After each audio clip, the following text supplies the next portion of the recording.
computer. Thank you so much. So sorry, we had some issues with the YouTube live streaming. So now we are recording the session and we will see that where we can put it up in the public domain with the discussion with the panelists. So I guess we were discussing about diversity, and diversity has a very, very wide application. Now, saying this, I think we can think, as somebody mentioned, one of the panelists mentioned, that we can have so gender diversity is one aspect. There is diversity in terms of linguistic differences. One of the panelists put through. There are diversity in the context of which institutions we come from, which regions of the country we come from, what are our cultural and social backgrounds. So on that note, I would ask Mopia, I think you mentioned that you did your graduate studies at Pennsylvania State University. Is that correct, Mopia? Yeah.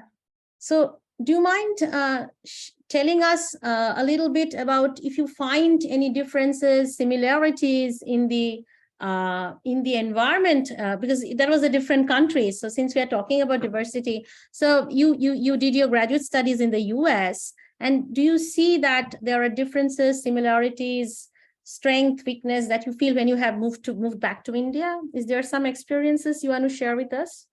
Yeah, sure. So what I would like to share is that when I moved to, so I did my master, till my master's I was here, so till 2012. And then when I moved, diversity wise, so Penn State had a astronomy department, which is separate from the physics department.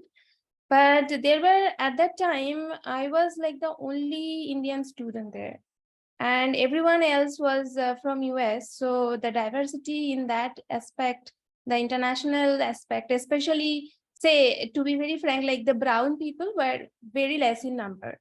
So like, and my accent, my English is very, very different from my classmates. So it took me a few months to adjust. And so one experience I had was that I was a TA when I went there. And the very first day I had to teach a class. And then the students there, they were not able to fully understand what I'm saying. And they're not used to spending effort into decoding, like a people like me. My accent is very different from American accent at that point. So there was this disconnect. And I also got this feedback from the students that it's hard to understand. And this was like an additional challenge at that point of time for me.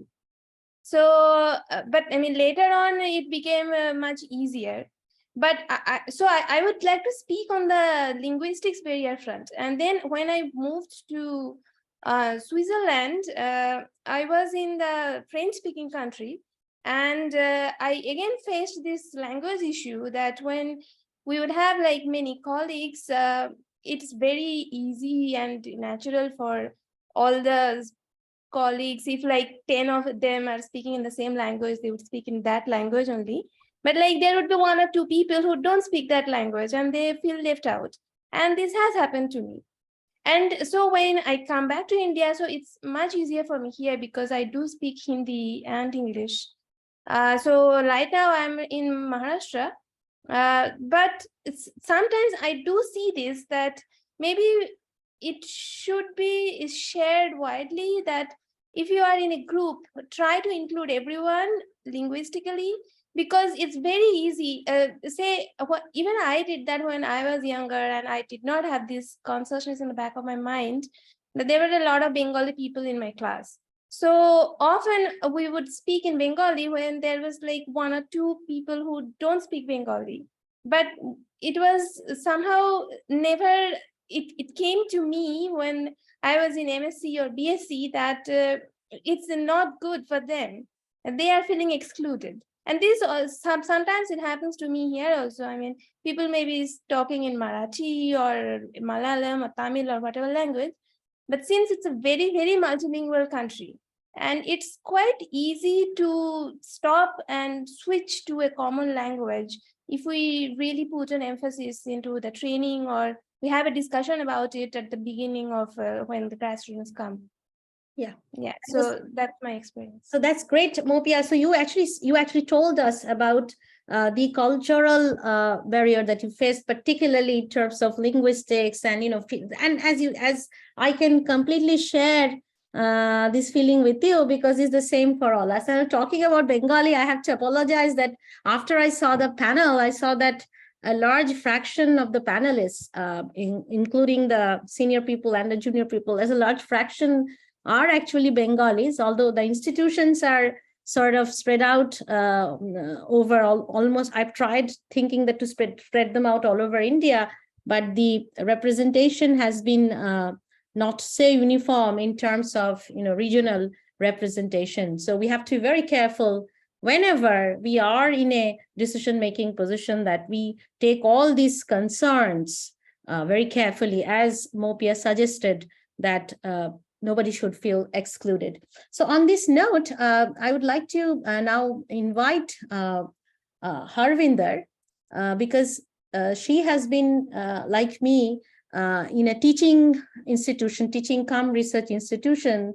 So Harvinder, I think one of the issues we often discuss in academia is about this, academic caste system, and sometimes maybe, in our so as Mopia said that she was staying for the course as a graduate student, she was staying, and then TAs give this feedback. But generally, those experiences, people in India who go to mostly research institutes for their PhDs do not get a wide experience on teaching or mentoring younger students. I mean, unlike people who do, for example, their PhDs in probably IITs, I know that people have to compulsorily do TAs, but I don't know what's the situation with IISER. So Harvinder, can you just comment on this issue? Like, what do you think is the importance, for example, of teaching and, actually making this, union between teaching and research, and does it help, and what should we think about it, and how should we approach it? So I would be very happy to share your vision, please. Yeah. For continuity, I would take up Mopia's point about diversity. We have a very diverse set of students. We come from all over India, and it's quite, actually, IISER Mohali is indeed quite diverse. So much so that we have festivals, which has a significant number of different regions of India. Having said that, in teaching, one has to make sure that everyone understands you. So if your medium of instruction is English, but you have to make sure that you speak in a certain way, or not use which are regional linguistic lids to the language, and try to make a point, make your points in a sort of, sometimes you have to use bad English. In fact, you may be more fluent in English than you speak in a class, but that's a choice you make, and to make it more accessible to students. And coming to your point about whether PhD students are involved in teaching, yes, they are not supposed, we ask them to interact with students in labs. And there they do what is called the day grading, and they interact with students, and for the grade of the day they give, although it's the duty of the main instructor, whether they want to, how much work they want to put the PhD students in. It's not that your PhD student will work with you in the lab. It's a mix, everyone. So they are given TA duties in that sense. Postdoctoral fellows are asked to teach once in a while. So they are mostly given duties so that their load is not very high. And Dipanvita has also taught in some sense the grade, basically help out in grading and tutors, of course. So this is what we do. And your point about pure research institutions, whether they get teaching opportunities or not, it depends on the rules of the institute. And one can always volunteer for it. For instance, I have volunteered for teaching while I was a postdoc also. So I just go and say, to learn this course, I would go and say, can I tute for you? And I have tutored for many people, many of them who have been my mentors. So I think I will stop at that and take. So Harvinder, would you suggest, we have like graduate students in the panel also. So would you suggest our young colleagues to sort of voluntarily take this initiative to go and teach undergraduate classes or master's classes, which Would you make that suggestion as you have done yourselves? Personally, I did that because I always like to interact with more people. I was always very interactive in that sense with younger people or generally people my age. Okay. It's your choice, but personally, I feel that if you want to learn a subject very, very well, it's better to teach it so that you basically learn the basics very, very well for that if you want to teach it, because you want to express it in a way which is understandable by a person who may or may not speak your language or who may not at your level of understanding in that subject. So it makes you better. So that's what I would say. That's my person. Yeah, thank you so much, Harvinder. So now I'll just get the microphone to Nissim. Since Nissim has been in like National Center for Radio Astrophysics. Nissim, what is the policy at NCRA and how would you see this, this teaching research dichotomy, or trying to eradicate the dichotomy? What's your thought on that? If you can share some words. So there's a historical dichotomy in India, which goes back to Bhabha, I guess, where a kind of a conscious decision was made to put money to put a lot of money into a small set of institutions, and probably not. I mean, to focus on a set of institutions. The belief was that there was not enough money to distribute it widely, and if you did, you'd wind up with a low average all over. And this discussion has gone on probably for 70, 80 years now. It's clear that it has had problems in the sense that there has been a separation of research. I'm not sure what happened. Yeah. There's been a separation between research and undergraduate education. And that's probably the place where it's hurt us the most, in the sense that people start getting exposed to research only at typically at a late-ish stage of their academic learning career. So there's a transition that happens in research, I think, when you go from learning to doing, when you go from taking stuff from a textbook as being right and asking questions about what you're reading. And the transition is not an easy one. We see that quite a bit amongst students. And the earlier you do it, the better it is, of course. So if you spend a lot of your time up to, say, MSc or the MSc or the PhD level, believing in things or believing that what you're being told is correct, it's hard to make that transition. So I think in a formal sense, the separation between teaching and research, such as we have in India, is an unhealthy one. It is important to have this an overlap. And I completely agree with Harvinder's point that if you really understand a subject, in order to understand a subject, it's more to teach it. The alternative point of view, and so I have the general belief that it's very hard to come up with a one-size-fits-all solution in things like academia. Personal style is important. Personal approaches are important. I think that Harvinder's point is a very valid one. It's also true that there are individuals who are good at research and bad at teaching, and are bad at communicating what they do. And that's just a spectrum of people across the board in research. The people who are competent who are better at teaching, at communicating. I know some people, some of my best teachers, for example, at Pune University, I won't name them, but some of my favorite teachers were not very good researchers. They loved learning. And there is a conscious distinction between learning and communicating the learning and carrying out original research. So there is, it's not immediately apparent that a single individual necessarily has to be an outstanding teacher and an outstanding researcher. My view is that these are two overlapping, if you like, or complementary, if you like, attributes. I think it's important to do both and to try both out, and to give yourself the opportunity of finding out whether you like them, whether you like them both, or whether you like one more than the other, and so on. I do feel that the thing that we have in institutions where we have almost a separation and this disregard, if you like, for undergraduate teaching, I think it's an unhealthy one. So sorry, I went on for too long. No, that's fine. Thank you so much. So do you think that, would you sort of, for example, advise your students, let's say at NCRA or other research institutes, to take up, voluntarily, like teaching assignments, as, for example, we heard Harvinder did when when she was a postdoc, if I remember correctly. So would you advise students to do that, or? I have a policy of not advising people unless they ask for advice, Okay. unless I'm formally teaching a thing. If somebody were to ask me if he or she should teach, I would ask him or her why, as I would do with pretty much any question that were asked to me. So, for example, if the person says I'm interested in teaching, or that I like the experience, I'd say by all means, I try to find a path, so that the person could teach. Because teaching undergraduates is not a triviality. There are university rules that you have to work out. I mean, for example, grading may not be allowed if you don't have a PhD. Yes. So you have to find a path.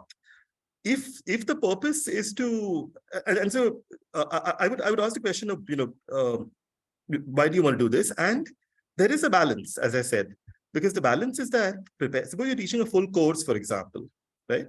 One, that may not be possible because the rules may forbid it. The second thing is that the load taking on a full course, if you're a PhD student, the first time you do it is very high. So is that a good idea for you to get into? And that's a choice that you make. So I would lay out what I feel are the pros and cons. My PhD supervisor, Kandu, was very good at always providing this, these are the pros, these are the cons, and you decide to do whatever you want to do at this. And I don't do it as well as he does remotely, but I like the idea of saying that presenting these pros and cons. Now, if the person feels that he or she would like to do this, I would normally suggest doing a TA-ship to start with. So teaching a few lectures, teaching a part of a course with somebody, and then taking it from there. Okay. So thank you so much, Nisim.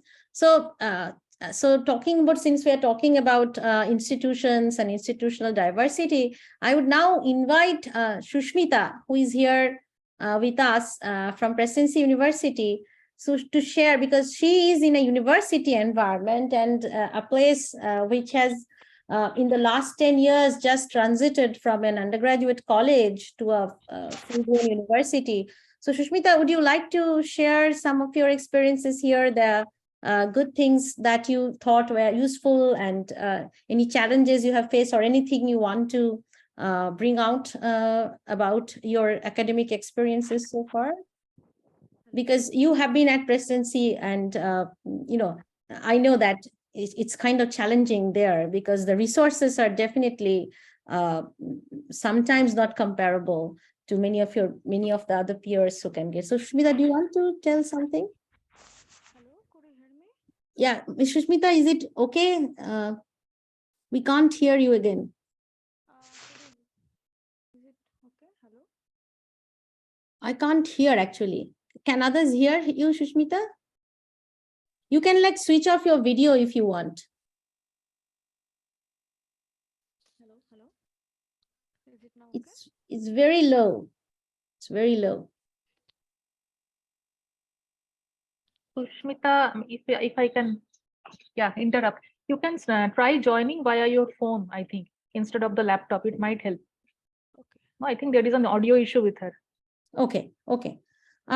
Then I think maybe let's talk about, since we are discussing, we discussed diversity in some sense, but as I said, that it has a lot of aspects to it. So one thing that I really found that probably requires formal training in academia is, I think some of the panelists said that how can we be inclusive? I think Vasundhara mentioned that Vasundhara mentioned that how can we be inclusive in the old spectrum.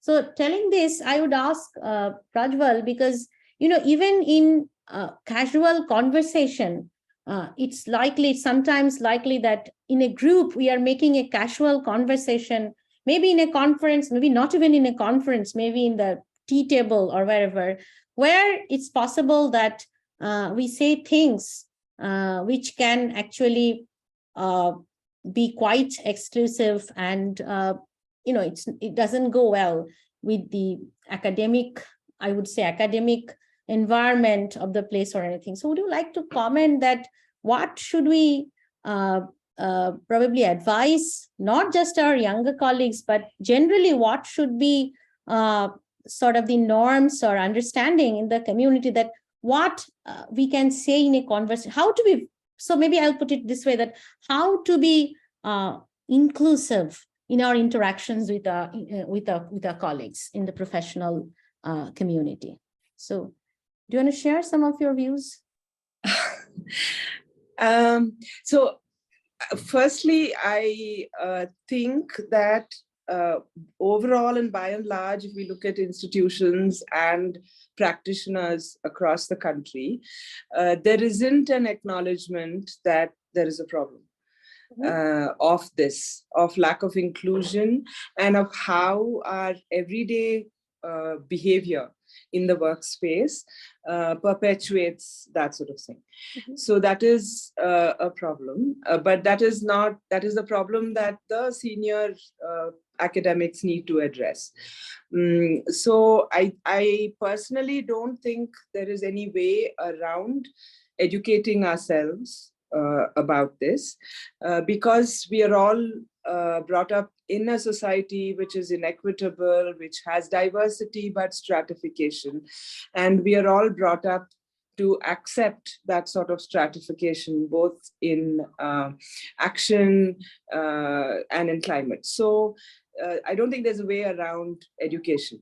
So I did not mention some efforts towards this by, for example, there's a complementary group called the Gender Equity in Physics group under the Indian Physics Association, which came out with something called the Hyderabad Charter for Gender Equity, and which was endorsed by both the WGGE as well as other working groups such as the Indian Association for General Relativity and Gravitation. So that one of the recommendations there is to have social science included in the PhD curriculum, so that we learn at an early age about social processes in larger society, which can leak into our professional workspace, despite the best intentions. And the other thing, of course, is to have general sensitization, education, and the teaching of how we behave with mutual respect and how we nurture a collaborative environment rather than a toxic environment. And that sort of education we recommend should be done at all levels, right from the student level up to the leadership level. So these are things which are recommendations in that charter, and that came out of a lot of thought by multiple people in multiple forums. So I don't think I can individually improve upon it, but we don't have enough of it yet. We don't even have enough to, let us say, evaluate it and see what the impacts have been. So we do need to try it out, I believe. So yeah, I would say, and in the absence of formal structures and formal mechanisms that institutions ought to introduce, perhaps young people can take the initiative and push for these things themselves. Although I really hesitate to say things like that, because I think the onus is on senior academics with permanent responsible positions in institutions. Yes. Thank you so much, Prajwal. Absolutely. I completely agree with you. We have to hear our students and young postdocs. We have to take feedback from them, but the onus is definitely on the senior people to make all these practices part of our regular, So on this note, since Prajwal mentioned about social science, I think the professional development kind of course or sensitization, not really course, but some kind of workshop, or that becomes mandatory right from the PhD stage, or when you become a faculty, it is mandatory. Because I know that in the US, for example, when I was there, it was mandatory for faculty to take like several, management courses, sensitization workshops, etc. I have heard that is also becoming mainstream in India. I don't know how much it's successful yet. But on that point, I would want to ask one of our panelists, Balpreet, and then maybe Bashundhara, you can, if you want to share that, have you ever felt that it would be useful for you to go through, such kind of training processes. Or, for example, the other important aspect that I always feel is that, when we go to a conference, we have this, big shot scientists and we want to share ideas, and it's very difficult for us to talk. Some of us are intimidated that, I can't speak good English, or maybe I'm not smart enough to go and, share my ideas with, but so all of these act as inhibitions toward professional growth. So at that note, I would like to ask, so Deepanita, Vasundhara or Deepanita, since you are a little bit a senior in the field, you have finished your PhDs, would you like to tell us that have you ever felt the need for being part of such a training program or something? Deepanita, would you want to share anything? Yeah, I mean, if that kind of workshops are arranged, that is very good, I would say. But till now, if it is not, I mean, we didn't do this kind of thing anymore. But when I was in PhD, I remember one of our senior, he was there. Whatever they learned, he shared with me first time when we went there. That's there were very good number of Bengali students over there as far as that. Then he told us on the first day itself that whenever you go to eat or something in the canteen, and when you are sitting together, never speak it on native language. That's the first thing he told, and try to involve everyone present there so that you can talk to everyone like that. So that's how he told me on the first day. So that's what we tried to maintain. And when our juniors also came, we also told them the same thing, that when you want to talk, just involve everyone and talk like that. So that is the thing. When I went, my first postdoc was in Ajahn Mohali. There also we used to talk together, like we never used any kind of native language over there. So I'm trying to do that till now. But if that kind of workshops are arranged, I will say that it will help, of course, to include everyone together. And about that self-confidence thing, that will also be helpful, because sometimes we feel that, that we want to talk to people, that initial days we feel that we are not eligible enough to talk to them and maybe they won't listen to it. It's the thing. But actually it is not. We should be confident enough to talk to, because people are there to help. Because initially we hesitate, that's true. But even if we go to and talk to them, that actually helps, because they are always ready to help. So we should get over this thing. And if the workshop kind of things are arranged, that will of course help in this situation, I think.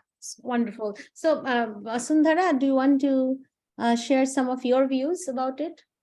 Yeah, so I'm definitely in favor of workshop and courses that impart this kind of knowledge, but I also believe that putting something like that as mandatory might, not be very favorable for people who might take it as a burden rather than a learning experience, because that always happens when you have a tight schedule to work with. But also, I think these kind of workshops, if done at all, like sometimes I think all major institutes sometimes have, like stress management or mental health workshops, these kind of things. So it's should be more of a practical experience than, slide sharing and kind of imparting it theoretically. Because what I believe, with whatever experience I have it in academia so far, networking is is important part of our job, because as you said, we should be able to speak to people in conferences. This is also something I have faced in the beginning of my PhD and even now sometimes. But what I often tell my juniors is that it's good to go to conferences on your own, even if you don't have somebody to accompany you from the institute. Because when you are like going with a friend, you tend to always hang out in a group, and then you don't really expose yourself to other people so much. So sometimes if you go somewhere alone, since you don't know anybody already there, you can meet new people, and it always doesn't have to be a conversation about work. You can simply form a friendship by getting to know each other, and then slowly the work thing follows in, if you think that you are not very equipped to talk about work right now. So that could be done. And of course, one thing I have understood by staying abroad, which Mopi also mentioned about this linguistic thing or cultural thing. So because I was also in Switzerland, uh, it's very similar to India in terms of cultural diversity. In Europe, because you have people from all different countries, if you're sitting together, what I feel is lacking a lot in India is interest in each other's cultures. Like if I'm sitting with somebody from, say, Kerala or Tamil Nadu, I I want to feel this interest in me that I will ask about their food or their culture, their festivals. These things should kind of come in general conversations, I think, and then it makes your your workspace more inclusive in a way. Because instead of trying to distinguish, you can think of it as a unifying force, that there are certain similarities between other our cultures too, or if our languages have evolved from the same original language, then because I've seen people in Europe like French, Italian, Spanish people, they'll connect and see, oh, what is the original Latin word, for just to cite an example. So these things actually I like very much from what I've seen in Europe. I wish that would happen more often in India, because we do share the same origin in many different ways.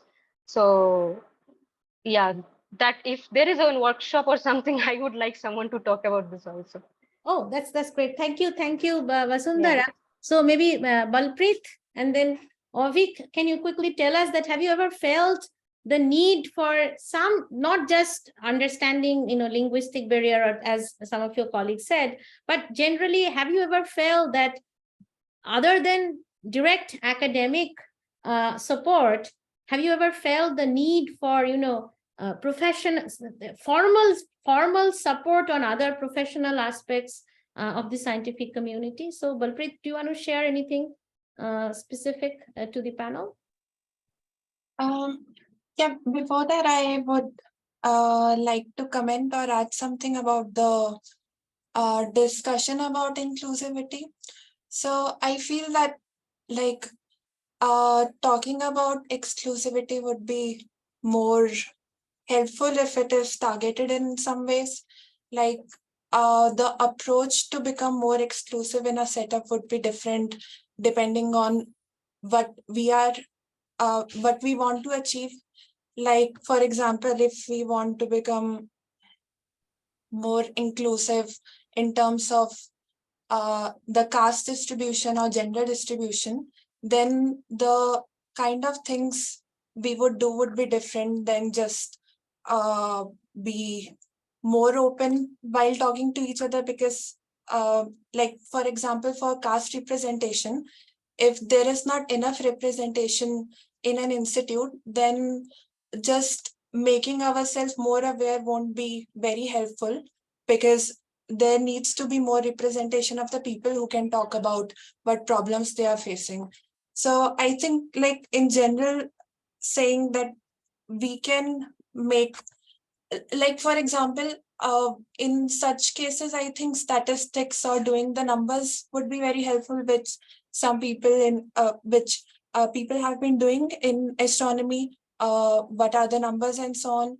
So, like, for example, if there are statistics that show for that the number of women doing postdocs decline compared to PhD, then the approach to handle that problem would be different than just saying that there should be more workshops or things like that.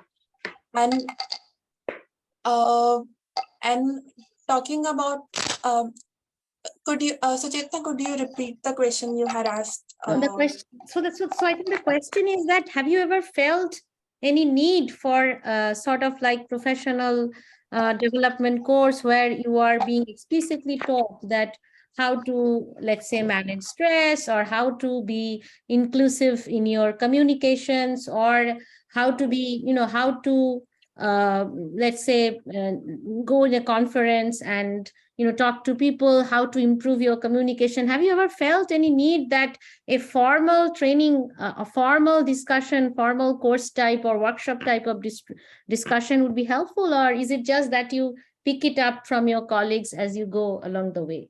That's my question. Did that make sense, Balpreet? Yeah.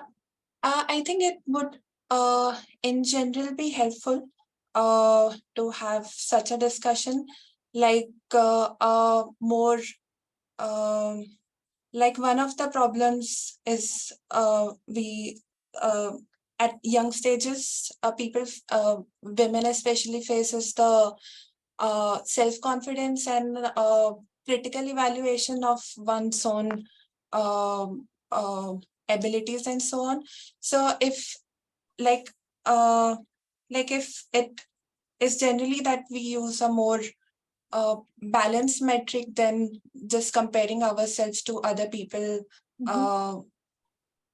that is helpful, and that happens often by just chatting with more and more people. But I think it would generally be helpful if there is a formal workshop talking about some of the issues, or some kind of mentoring session where young people or the people at MSc or BSc or PhD stages can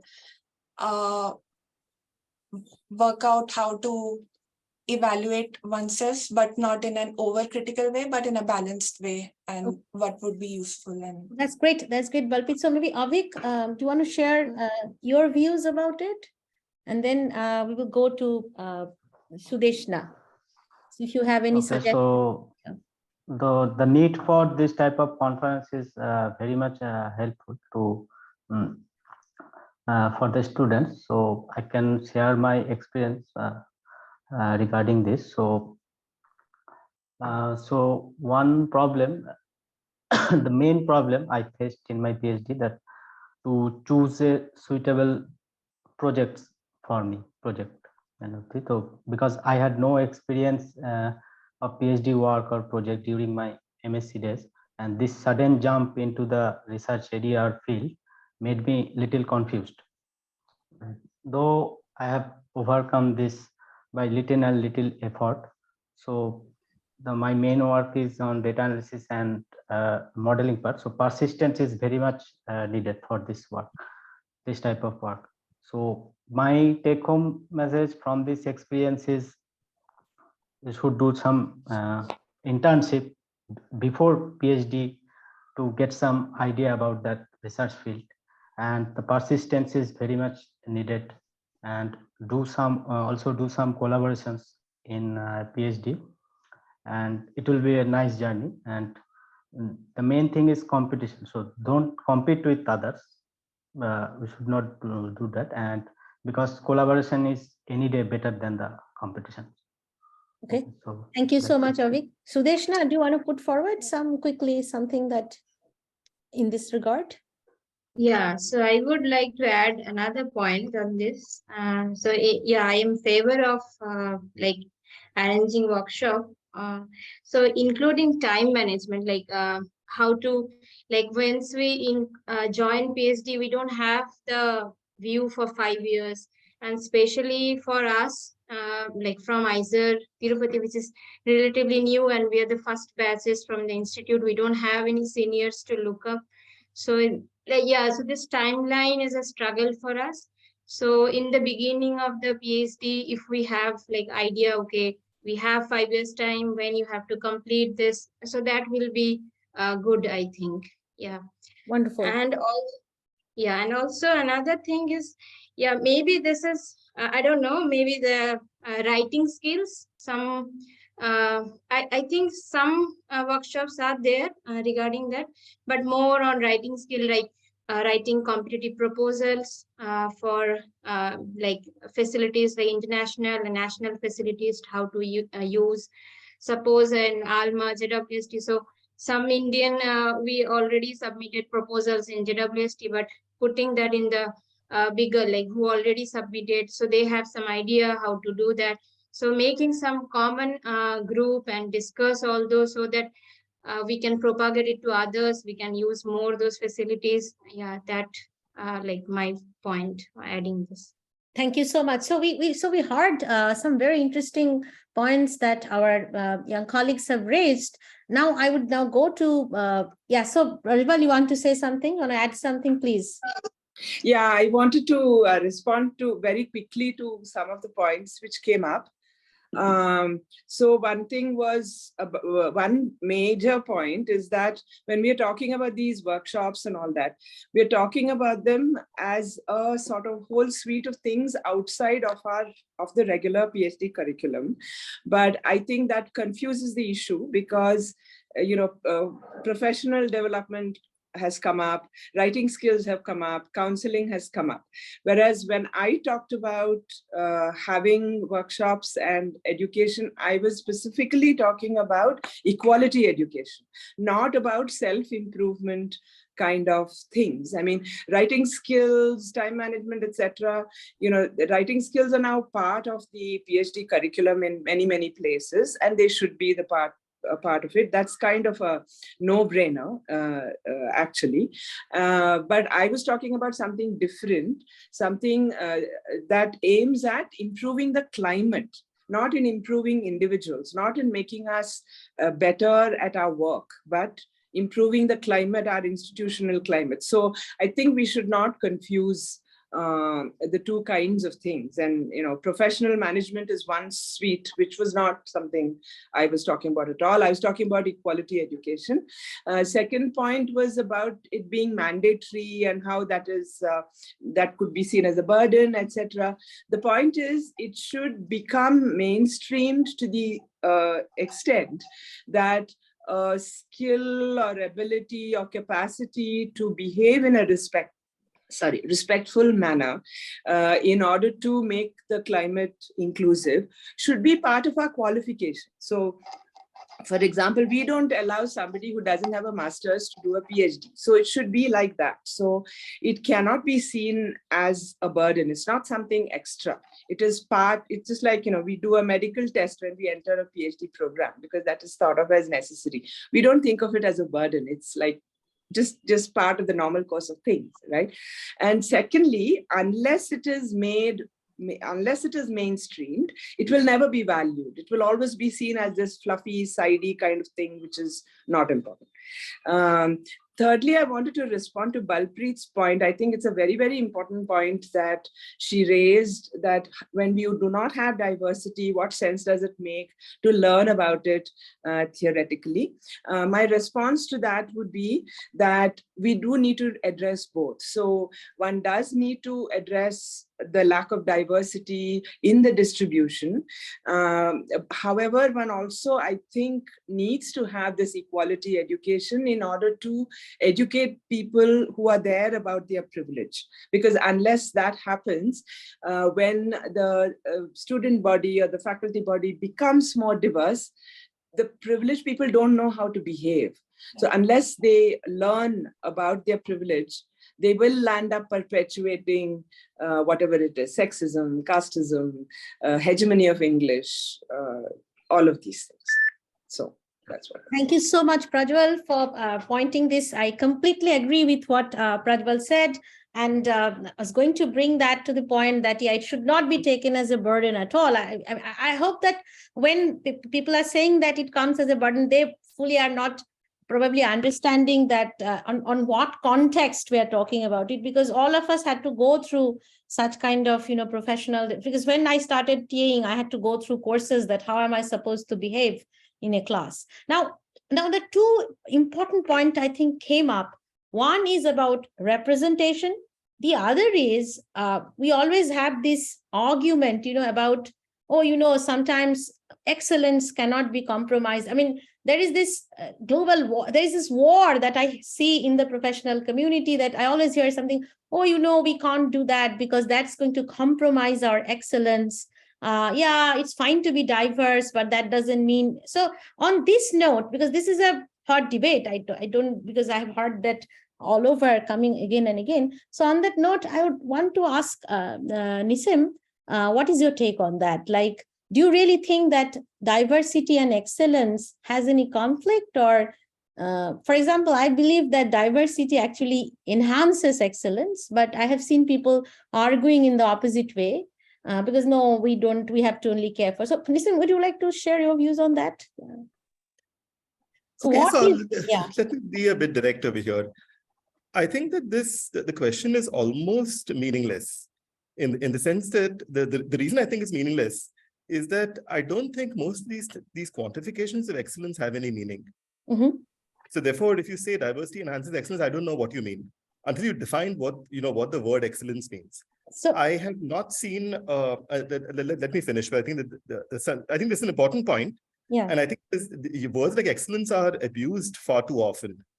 there is, I mean, the direction which you're going is one in which I agree with, but I think even saying that we are aiming for excellence I think is a dangerous thing, because that leads us to this fake meritocracy approach, I think.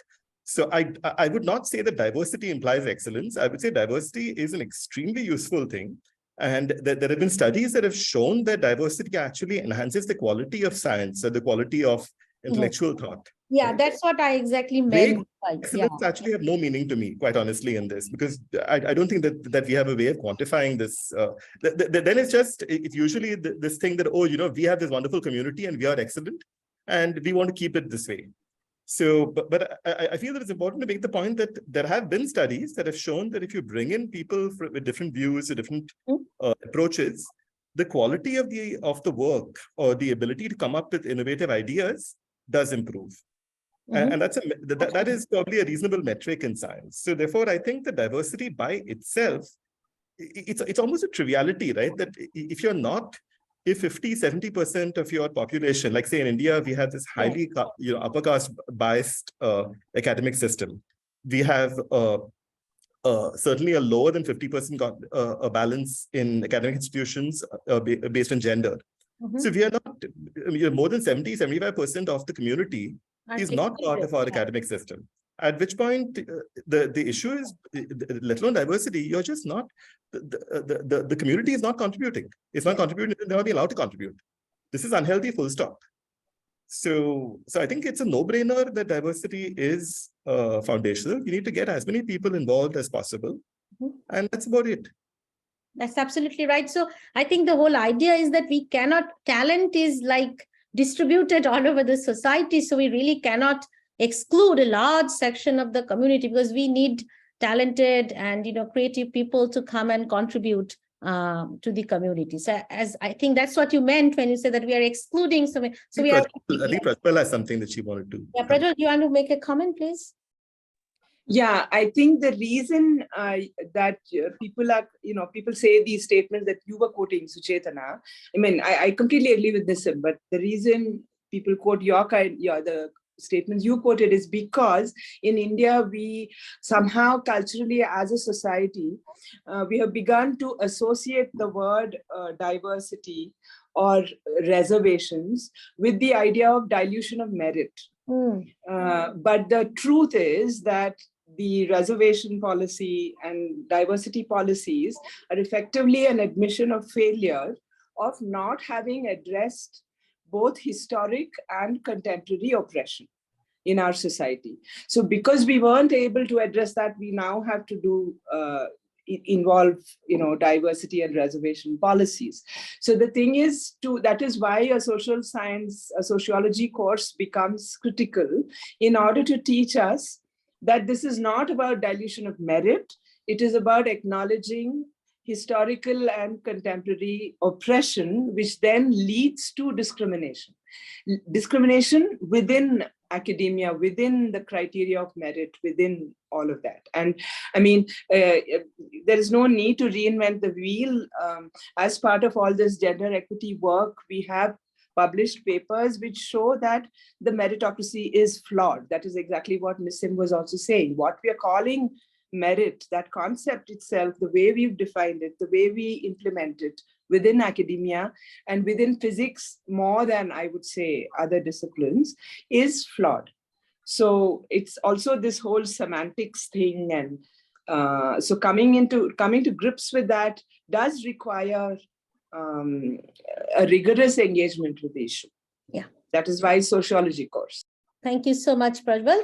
So I think since we had some very interesting terms like flawed meritocracy or, things like representation and all that. So on that note, I will invite Harvinder to share her views on this way we are operating. And we have seen, I know if the others have seen it or not, but Nissim did work on particularly one very important aspect is how we take admission to our PhD programs. And that itself showed that there is some inherent bias into that process. But on that note, Harvinder, I would invite you to share your views on this idea of meritocracy that we have, and sort of and how that in some way affecting representation or diversity, and what should be the way forward. So if you could share your views, Harvinder.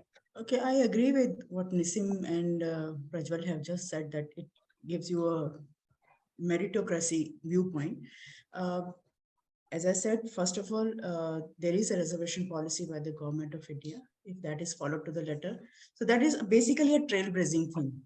Okay, in the sense that if some affirmative action is given, so it paves the way for others to come in also. Okay, so that is very important in my view. I don't think I have much to add, but already Nisim and Prajwal have already mentioned a lot about it. And another thing is to, for instance, let's say, because this is a WGG meeting, I would say, for instance, women and the networking that they miss out on because of various social and family issues, probably helping out and coming back to the workshop thing, probably that is the networking point for different diverse set of people.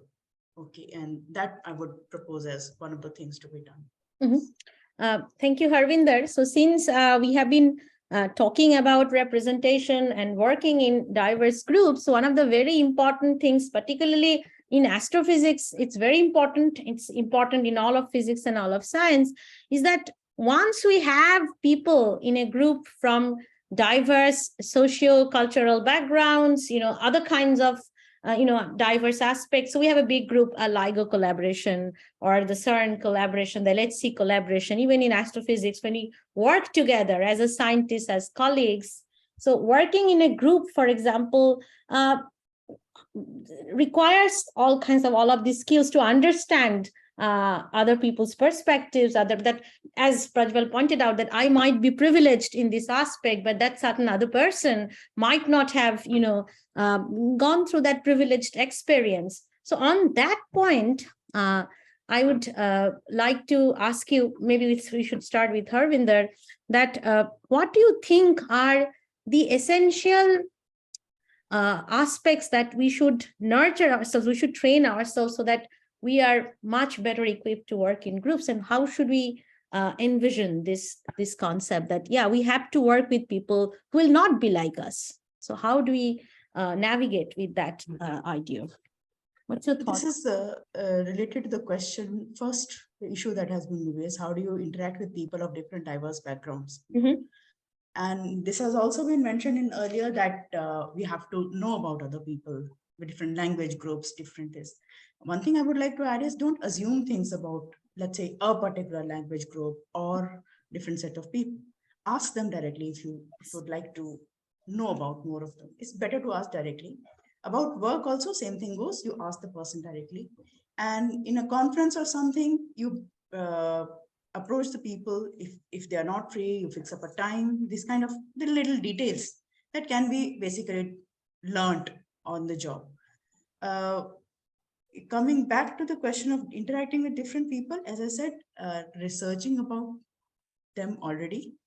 If you're talking to a person about your work, and you're talking to a person who's not exactly working in the field that you're working on, know about their work beforehand, talking to them.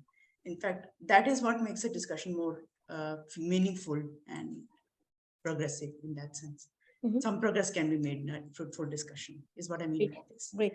So please. This is one of the specific things. It's just an example. So basically, to know about the person you're going to interact with or a group of people, that helps already. If you do a basic research before working in a group of people, know about them already. Yeah, but sometimes it's not possible because maybe, I have worked with people whom I never met, and we are always, communicating, corresponding over emails. Yeah, what I mean is generally met in the sense that you communicate over email or basically, I know some people I've never met, but I've worked with some people also. Yeah. This is what I mean. Meeting is not just person in person. Yes. So that's also communicating through various communication channels like emails, or in fact, some people we meet on various social media these days, which we have never met in person. Yes. So basically, I think knowing about the other person and doing a basic research on who we are talking to is important. Thank you so much, Harvinder. I guess maybe the broader idea is that we have to meet with a lot of people. and know people from different, we have to mingle a lot with other culture, people from different backgrounds to have more perspective on that. Yes, people can be different, and we cannot just assume that someone who came from this has to know this or know that, as you suggested. Great. So maybe Sushmita, is your microphone working now? Yeah, now it's okay. Yeah, I think we can hear. So do you want to share like some of the experiences that you feel you want to tell us in the panel, because we haven't heard you so far. So Yeah, sorry for the problem. So last time you questioned about some what I experienced in universities environment, yeah. Because your master's was at IIT, as I know you, but yes. Yeah. So first of all, in university, we working with very some basic facilities, and we are not granted with others like other institute. So we work with very there's many boundaries here. So here we face many things, but it is hard to here to work sometimes, but it's okay. But we are learning from here many things, so we can accustom in every situations for that. Absolutely. So Sushmita, have you been to some conferences, and do you think that going to conferences have helped you in, developing perspectives or developing sort of skills on how to interact with other people who are working on problems similar to you or different from you? Have you felt that? Do you think conferences have helped you, or do you want to share? Yeah, it is very required for researcher or many others who want to research in future. So yeah, so first of all, at the beginning I was so feared, and it is very hard to communicate with others, and until now I cannot share with many things to others, but it's but going to many conferences, it's something become familiar to communicate. So I think with time it will be familiar. So you before you suggested something for workshop to mentoring for this, but I think it will be good if some will happen something. Wonderful. Great. Thank you so much, Sushmita. And we're glad that your audio issue has been taken care of, and we could hear you. So then, as we are talking about working in a group, working with people from diverse backgrounds, and also you can have different personalities. Also, people will not be like me. There might be conflicts and all that. So on that note, I would invite maybe Nisim. You want to have some suggestions or some views on what are effective ways to work in a group or work and interact with diverse set of people? So I guess before I get into talking about working in a group, I would say that it's important to ask whether you want to work in a group. One nice thing about astronomy is that, I mean, you mentioned there are these gigantic collaborations and so on, right? But I would say the converse is also true in astronomy. You're not required to work in large collaborations. So I think it's important for people to realize that they have the choice, and they should do what works for them. People are different. If some people like to work in groups and interact with people, other people like to work in small groups, other people like to work by themselves. So I think it's important to not feel pressure to conform with with a few people's view of how science should be done, but to realize there are different ways of doing science, and you should pick the way that works for you, and not pick a way that just because somebody else has said that this is the path towards doing. There is no good single path towards doing research, and you should find out what works for you, I think. That's absolutely true. But even if you are working in small groups, I mean, suppose when we are becoming faculty members, or suppose if I'm a postdoc, I'm going to every weekly AstroPH archive discussion session, right? There are a lot of other people. And so, or we are in a committee serving, or, I think the point is just not about only research, but generally how do we interact with people in a group where there are people who might not be like me. I mean, they can. So there is a difference in the way in which you handle different kinds of groups. Mm-hmm. And I think it's important to realize this, that the way you function, for example, as a panel member versus say, for example, if you're in a faculty meeting, right? Mm-hmm. Where you may disagree strongly with your co-faculty members, and there's a vote, right? And that's it. On the other hand, in the paper, there's no question of a vote. Mm-hmm. You sign up to something, and there's no question of a vote. Something could be right or wrong. Mm-hmm. Your actions depend on the circumstances. I don't think it is very meaningful to come up with a prescription for how one should behave in all groups. It depends very much on the nature of the group. I think it's important to listen to people, mm-hmm. to listen to their and be prepared to change your point of view. If people can convince you of their point of view, mm-hmm. it's important to try to communicate your point of view. I think it's equally important to actually try to make space for other people. Like, say, if you're in a group, and this happens very often, certainly in faculty meetings and other groups as well, that there could be people who are not being allowed to say something, who are trying to say something and then they are being spoken over. Mm-hmm. I think it's important, if you notice this, to speak up and try to make space for them to speak, mm-hmm. as well. All of these contribute. These are kind of broad things, but the details of how you will go about this will be different. And the points at which you make a stand will be different. And that's often the place where things become complicated, because that's where conflict comes in. Mm-hmm. So resolve it. So you may start with all kinds of good intentions, and how you handle conflict will depend on the group. Mm-hmm. But it's important to realize that. Sorry, please go ahead. Yeah. So I think it's important to start with, and ideally the people who are say heading the group, and if you're heading the group, that's extremely important. You need to create space for people, I think. Yes. And create space so that people can speak up, and also make a stand so that if there is somebody or some people who are not allowing others to speak up, then you have to tell them clearly this is not acceptable. Mm-hmm. And it's not easy. So, and that can itself cause conflict. So again, it's very hard to be prescriptive over here, I think. Yeah. So, we have heard personal experiences, particularly from women faculty. I can tell my own experiences that I've heard from my colleagues, mostly women colleagues, that, during faculty meetings or during some committee member meeting, their voice is just the women is not allowed to speak freely. I mean, there's a bunch of, maybe she's a minority in the faculty. There maybe all are men, and she finds it very difficult to put through her voice, and her voice is not heard. So I have heard stories from several colleagues that they are not being allowed to. So I think on that point, Prajwal, what's your take on this? That how do we work? I mean, the issue that we are discussing. If you want to share some of your views. So I certainly don't want to make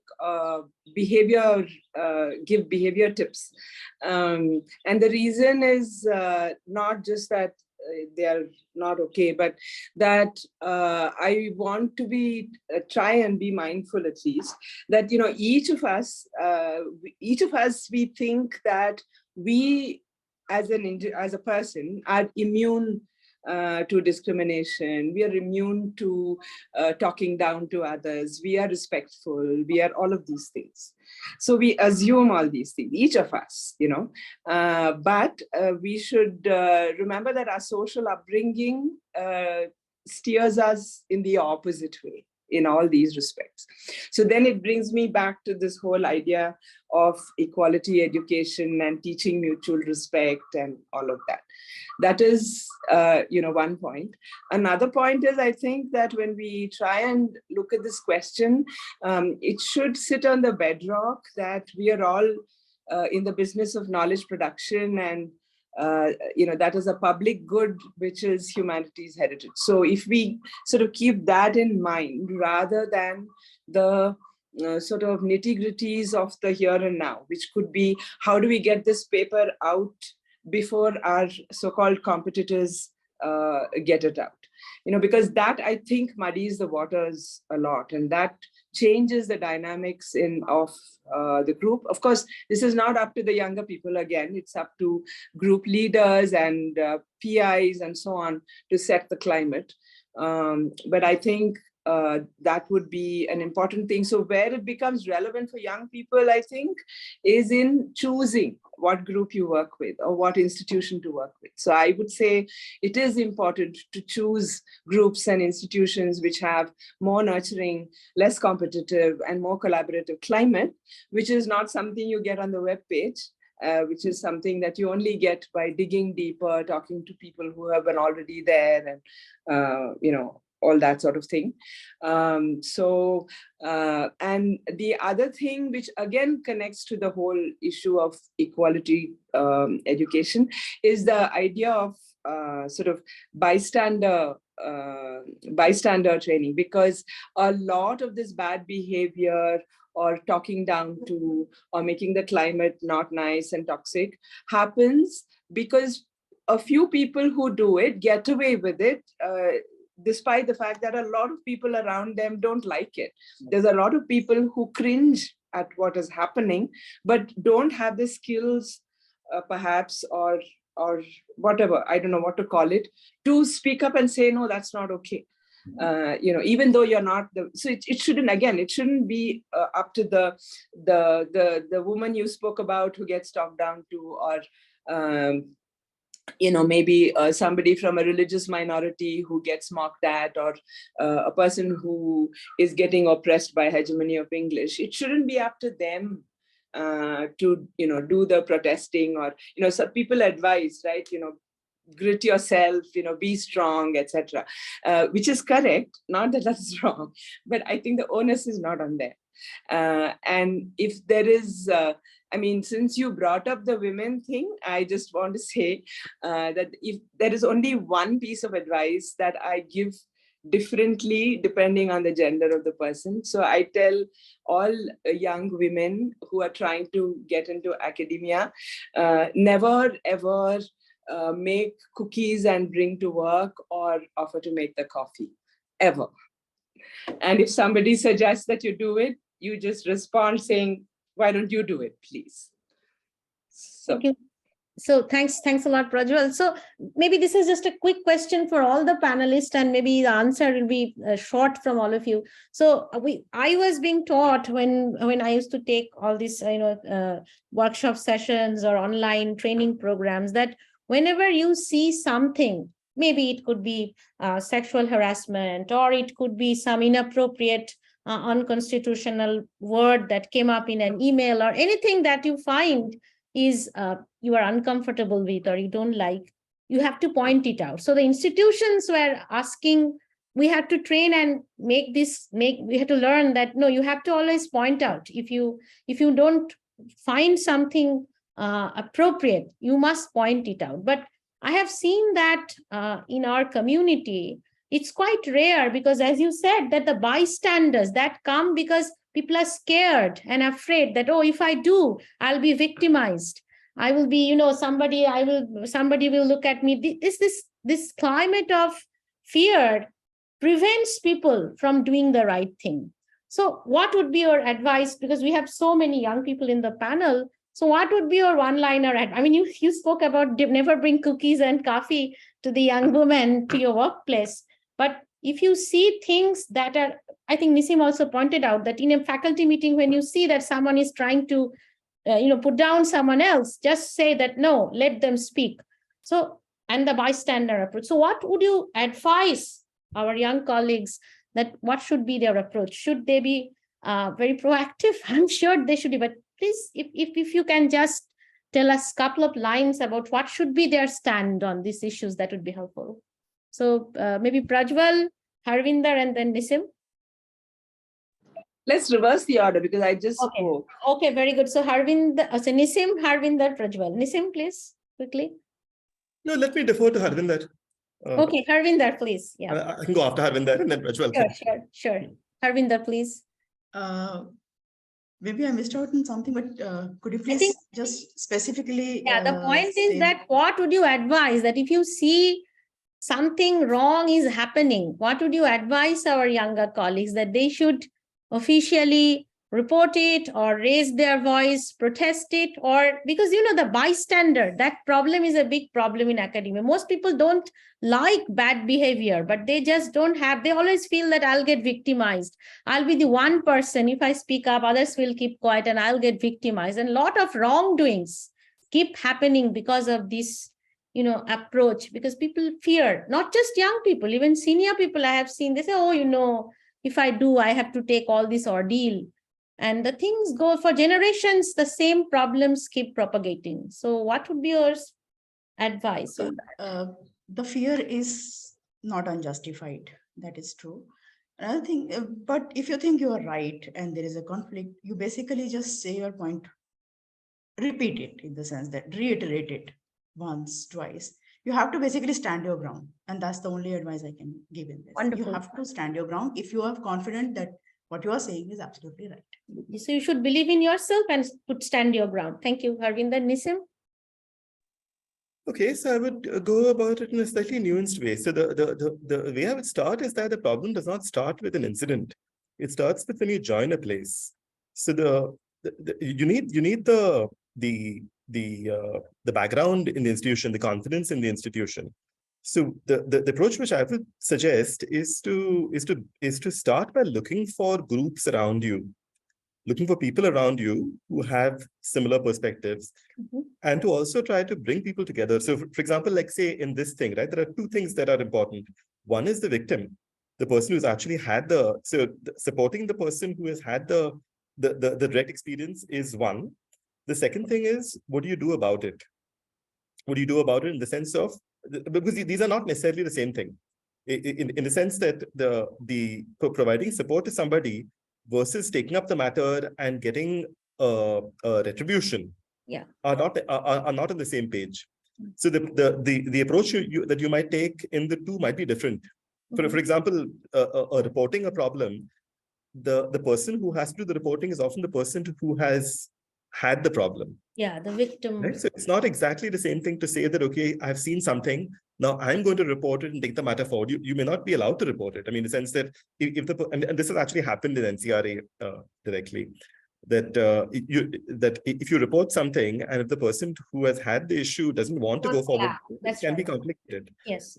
So the central balance probably needs to come in. So I think one, being there for the victim, for the person who is in the center is important.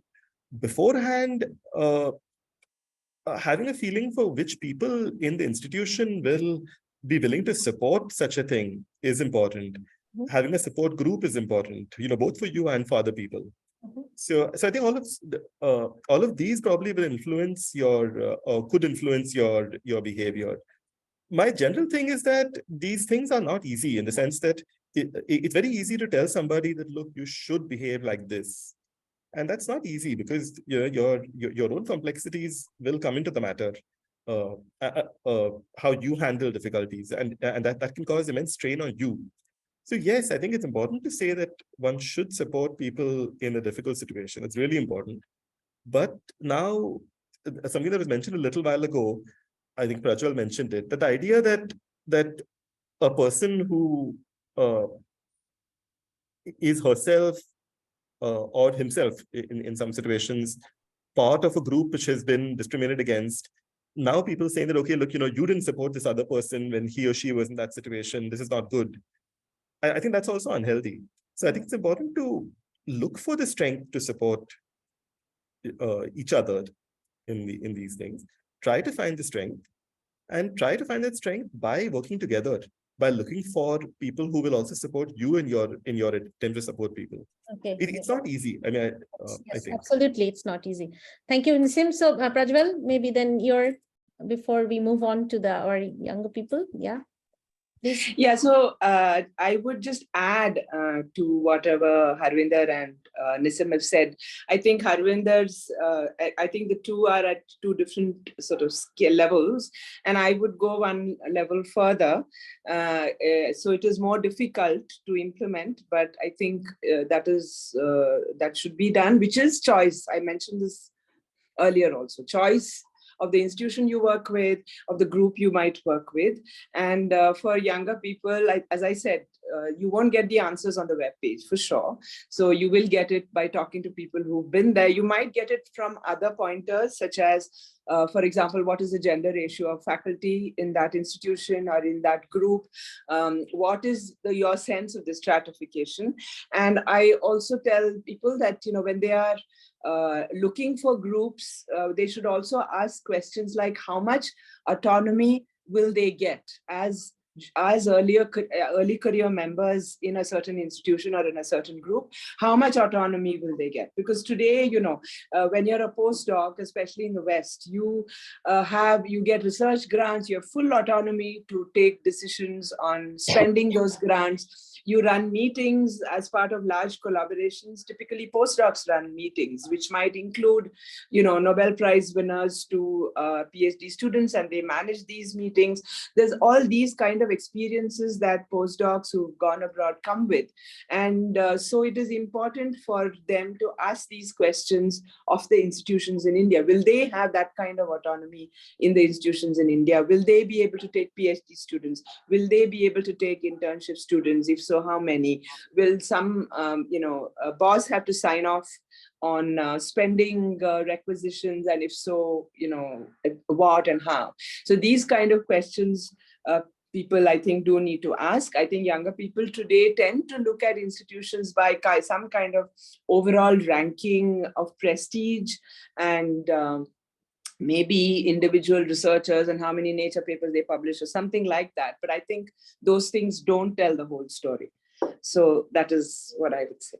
Thank you so much, Prajwal. So we have already spoken for 1.5 hours. Now I would invite our other panelists, the postdocs and the students, to any of them can volunteer if they want to bring something about this aspect, like, speaking up or, protesting some bad behavior on this aspect or any other aspect that they think is relevant to the discussion. So any of you can volunteer to bring up some issues. Please unmute yourself and speak, any of you, any volunteers who want to add to this discussion. I think Mopia has raised her hand. Yeah, please, Mopia, please unmute yourself. Oh. Hi, so I have two things to share here. So first thing is, now we are talking about the bystander effect. I think it would be good to have 1 or 2 ombuds people who are faculties, maybe, where you can go and just talk to them that this has happened, or I have seen that this has happened.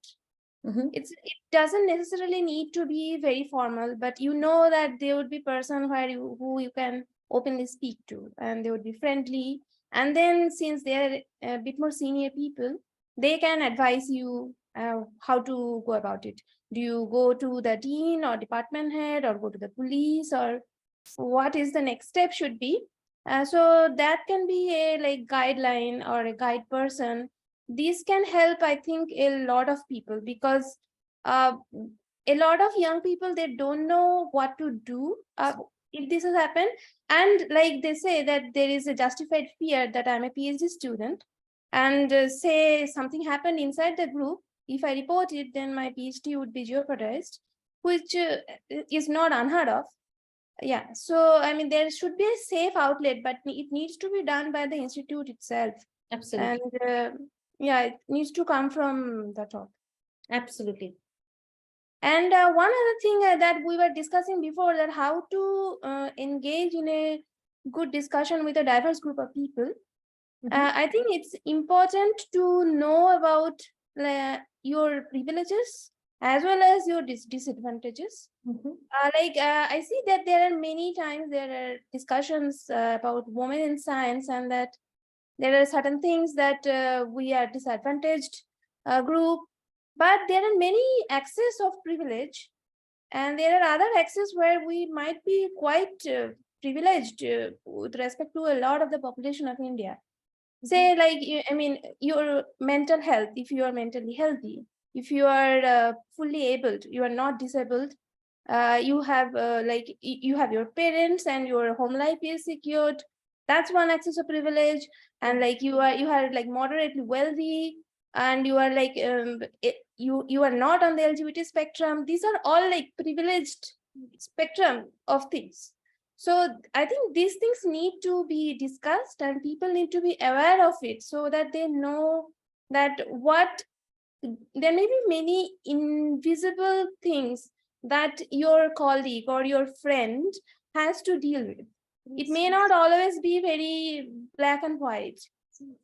So if we are aware of this, it would be much more easy to empathize with a very diverse group of people if and when you come into contact with them. That was absolutely fantastic, Mopia. That's a great suggestion. And also, as you put in a very positive note, that we should equally be thinking about our privileges and our and our lack of privileges, because in both ways we can create perspective, and that can heavily affect how we interact with people. As you said, that my colleague can have some invisible problem, they might be having a special child at home, and that can be a difficult situation for them. So these concerns are very important when we are interacting with people. Thank you so much, Mopia. So anybody else? Yes. Can I say something quickly? Sure. Pradhan. Just to respond to Mopia's first point, it's a very, very good point, and it's not unheard of. So my impression is that LIGO India already has such a position, and the Raman Institute actually has such a position. Actually, I'm that person. So it's not such an unheard of thing.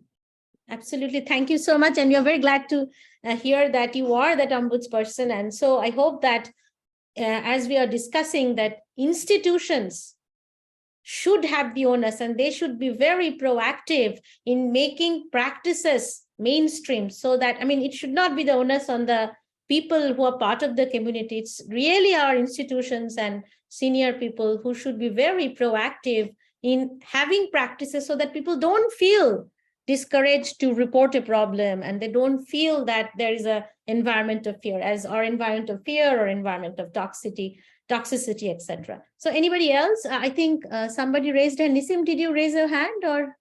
Yeah, I actually wanted to, again, I think Mopia's point is a very good one, the first one especially, that it's important to have some kind of ombudsperson. And I'm very happy to hear that Prajwal is the ombudsperson for RRI. Yeah. But the complication there is the usual one. So, for example, the standard response that institutions will give you is that there's an internal complaints committee, and the head of the committee is then the person who should be contacted. The thing that we have seen in NCRA certainly, and in TIFR in general, in fact, this came up in the TIFR ethics group, that it's often hard to get in touch, because there are hierarchies within institutions.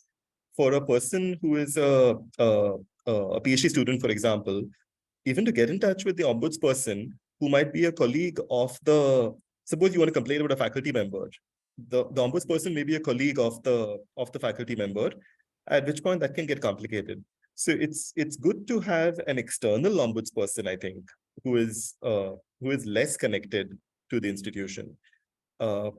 How one sets this up is not easy. So we've been talking at TIFR about doing a pan-TIFR student and postdoc support cell, so people can get in touch with people from outside your own institute, and who bring in a completely external point of view. Even that is not, I mean, you can see difficulties, but at least that might help. So, but having an external person, I think, is might help. I don't know. Yeah, so that you are saying that reduces the conflict of interest angle and all that. Yeah. And people are more free to sort of act more neutrally. Yeah. The thing I've heard from students with this regard is that that safe space that you can actually go and speak to the ombudsperson with the confidence that this information will not be revealed, to other people is really important. Yes. In fact, in places, in universities in the US, where there is this notion of the ombudsperson, there have been cases, fairly well-known cases in the last 10, 15 years, where the ombudsperson has actually behaved inappropriately. And that has caused even worse problems. So, you know, an ombudsperson is important, but the behavior of the ombudsperson is actually very important in this. But it would be illegal, wouldn't it, if we would like to disseminate private information? I mean, if you are in an official position, I mean, for Yes. example, if I'm the ICC chair and I discuss things, that then I will be penalized, right? So so what you're doing now is getting into the thing of punishment or retribution, right? That gets into the issue of proof. So all of these become very complicated. Yeah, For example, if it's a private conversation and the ombudsperson, even with good intentions, tries to handle it privately by providing information to somebody privately, this gets very, very messy. Absolutely. So Yeah. If I would just comment, so in our grad school, we had two ombudspersons. One was a female faculty, one was a male faculty, and one was very junior faculty, and the other one was very senior faculty. And I think it's very important to establish that person as a very friendly face, so that the first thing is that the young students should not be afraid to go to them. That you know that even among faculties, there are some people that a lot of people feel very comfortable with, and other people, they might be a bit shy to go to. So I think maybe this idea that maybe we have two ombudsperson, one from institute and one from outside of the institute, that may be covering the whole thing. Because you are saying that, you know, sometimes speaking about private thing could be very difficult if this is an external person you don't. Yeah, if I don't know that person at all, it maybe would be easier if you are talking to somebody who is very friendly and you have interacted with previously. Yeah, so that's a very good suggestion, that have two people. Wonderful. Anybody else among the younger panelists who wish to share some views on this? Avik or Sudeshna, anybody else? Please raise your hand if you have anything to share in this panel, because we are at the very end of the discussion session. And so I don't see any hands here. Maybe then I see that there are several people who are participating as audience. So maybe we can take one or two audience questions before we end the session. So is there any question from the audience? Is there any question from the audience? Then you can please raise your hand. So Chaitanya, what about the YouTube thing? So the YouTube we did not, right? It was not live streamed. So nobody is watching on YouTube. So everybody either is in the Zoom or we'll have to put it in YouTube later. So I don't see hands raised among the audience. In that case, I will just go to the mentors that at a final note, is there some specific things you wish to, based on the discussions we have, or on some other matters that you feel is extremely important that you want to communicate to your younger colleagues? Would you please take some time to share this with us? Harvinder, is there any final words for the panel and for the audience and everyone in general? So what my take from the meeting is that one is that there should be workshops in developing skills and also basically evaluate ourselves. And another is to talk to people you are comfortable with, in the sense that you basically So one thing is, it can be in your institute, it can be in other institutes. So we can have a network of people who people are comfortable with, and talk to each other about their problems. And basically probably we have similar stories to share. And that is something which will come with time, I think, because people will take time to understand a person and see whether they have a safe space to talk about that or not. So that's my take, that, okay, people want to talk, please do talk about this problem. And in the case of conflict, as Naseem and I had two diverse point of view in this sense, but they are actually related in the sense that sometimes you have to say what you have to say, and it is difficult. So you look for people who can be your support in that. Maybe they have the same story. Thanks. Thank you so much, Harvinder. Prajwal, any final note? Yeah, so I think for a final note, I would say that academia and astrophysics in particular can be a very, very exciting place to be. However, if there are negative experiences, it is important, I think, to remember that it's not about you. It's not about the person who is experiencing the negative thing. It's not even about a couple of bad apples who are perpetuating, because we are all, regardless of how well-meaning we are all complicit in this whole thing of negative climate, which is a structural problem.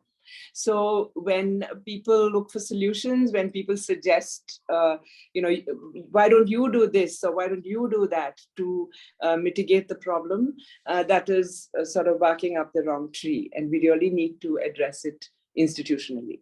Okay, thank you so much, Prajwal. And Nisim? Actually, Arunima has a hand up for a while. Yeah, sure, please, Arunima. Sorry about that. No, I think Nisim, you can go ahead. I have a question from a completely different perspective, so maybe you can go ahead, and after that I'll ask. Okay, Yeah. Yeah, I'm not very good at giving advice on probably I guess the one thing that I would suggest is that okay, I should put in a caveat that I don't think Harvinder and I are very far from each other on this. Yes. On that issue about how to address conflict. It's more about detail. I agree it's important to stand your ground, but it's also probably important to give yourself the space to realize it's difficult to stand your ground. So I don't think we are very far away from each other. On general things, I would say that one thing that has bothered me is that I feel that people sometimes judge themselves too harshly, especially in terms of evaluating yourself, and it's very hard to evaluate yourself, especially in things like research or work and so on, right? That are you doing are you doing well? Are you doing badly? So I think it's important, at least for me, to realize that you cannot be objective about evaluating yourself, and so don't do it. Try to in terms of work at least, try to be less harsh about to yourself, and try to be less harsh towards other people in terms of your evaluation of them. If you're giving people advice, it's useful to give people reasons for the advice, as opposed to the advice itself, and then let them decide. Very often solutions that work for me may not work for somebody else, and solutions that work for somebody else may not work for me. So I think it's important to have groups to identify people who you can talk to, and that's true for all of us. And that's all I have. Great. Arunima, please, do you want to say something? Yeah. So I just wanted to ask you, after attending all these sessions, WGG sessions and similar sessions in IISER, some of our students wanted to work for WGG in their own capacity. Sorry, my office is little. So do you have any advice for them? Like, some of the students approached me and they said, yeah, after attending these sessions, I can feel that we have all gone through this, but somehow we have ignored. But I think it's high time we all should come together, and even in our capacity, we can work for WGG, for example. So what advice would you give for them? I think this is a very, yeah. Do you have somebody specifically you want to address this question to, or? I think Prajwal raised her hand. Oh, please, Prajwal. So I'm no longer in the WGGE, but when I was, we had discussed the idea of creating a mailing list of people in the ASI, or not necessarily official members of the ASI, but in the astrophysics community, who resonate with the idea of the WGG. And so then, it would be a mailing list of people to whom we would send updates, and people who could offer offer ideas, and also who we would call upon, we meaning the WGG, would call upon to volunteer for some specific activities, either during the ASI or outside of it. So I have reminded some of the working group members about this idea, and we were going to call them associates or something like that. I don't remember. It doesn't matter. The name doesn't matter. So something like this was already discussed. So I will certainly remind the WGG members. I think Suchetana, you are on the WGG, right? Yes, right I'm on the WGG. And Okay, Arunima is okay, the- so there you Yes, go. yes. There you go. So As a the check- idea is that, it's a larger group, because a working group can only have a limited number of people, but this would be a larger group, which would be a pool of people who resonate with the issue and who could volunteer, who could discuss. It could be a forum once in a while to just brainstorm, that sort of thing. Okay. Thank you so much, Prajwal. So on that note, I think we'll end the session. And I'd like to thank all the panelists who spoke today in the meeting. And I'm sure that I hope that it was useful to everybody. And I will just end the session with the last note, actually resonating almost what Prajwal said, that astronomy, physics is a very, very exciting field. And we have our capacity to contribute there in our own ways. And all of us are very special. We contribute, especially my contribution can be different. Your contribution can be different from other. And nobody should undermine it, because we need this diverse contribution for our field to mature and grow. And there can be points, all of us go through points in our career, in our life, even if we become senior professors, I'm sure is the same thing, which are frustrating, which will be issues where we feel that there is a problem that I cannot overcome. There is a hurdle that's always, I'm harsh on it. I'm not being able to cross through the barrier. But I think from today's discussion, I'm sure you will be convinced. And let me tell you, you should be convinced that problems will be there. There are solutions. Talk to people, talk to your professors, your peer groups, your mentors, and keep networking and discuss your issues. And you will see that the problems are nothing related to you. They are sometimes very generic problem, and be positive and enrich our field, and let's enrich our field as we go ahead. So on that note, I will stop, and thank you everyone. Thanks a lot. Okay, bye. So maybe once more, everybody in the video, if possible.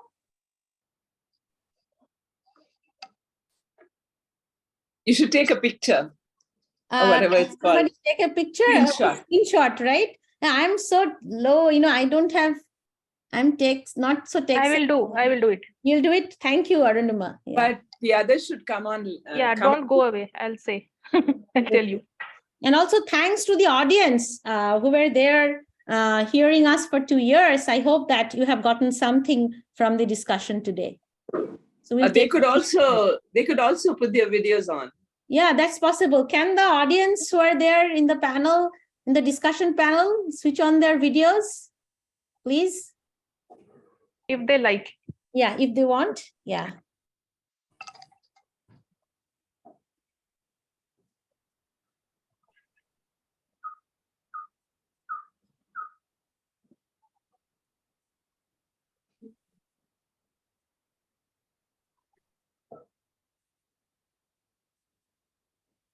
So maybe I'll just have the grid view or whatever view it's called, gallery view. Yeah. 2 more, Nilanjana, please.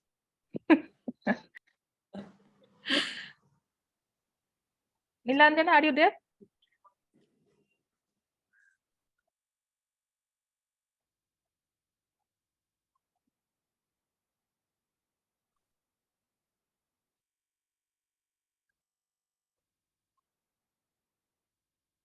Yeah, I have taken one more with the others. Thank you so much. Bye. Yeah, bye. Thank everybody. you. So I'm just ending the meeting, okay? Thank you. And I will send the recording, yeah.